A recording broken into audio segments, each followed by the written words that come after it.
Mahigit 50 sasakyan nahuli ng PNP Aviation Security Group sa buong bansa dahil po sa labis-labis na paniningil sa mga pasahero sa airport.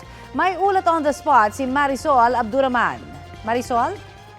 Connie, talamak na ang pangungontrata ng mga taxi driver, lalong-lalo na sa mga paliparan. Ito'y ayon mismo kay PNP Aviation Security Group Director Brigadier General Jason Capoy. Lalo raw kasing dumarami ang mga nagrereklamo sa kanila ng mga nabibiktima ng overcharging. Kaya alam mo, Connie, hindi na lang dito sa Metro Manila ang kanilang operasyon. Naglungsad na ang PNP AFC Group ng nationwide operation laban sa mga overcharging ng mga taxi driver at mga kolorum.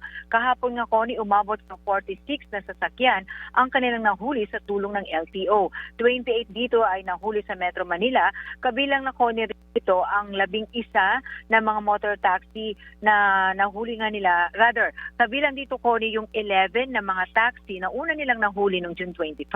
Tapos 7 naman dito, Connie, ang UV Express at 11 ang mga habal-habal kung saan isa raw sa mga nahuli nila ay naningilang 350 pesos mula na iwan lang hanggang naiyasin na kung tutusin daw ayon kay Kapoy ay hindi nga aabot ng 100 pesos.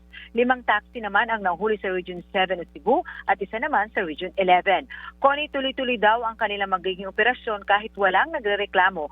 Kabilang na rito ang mga posibleng kasabwat ng mga taxi driver na patuloy pa rin daw nilang iniimbestigahan.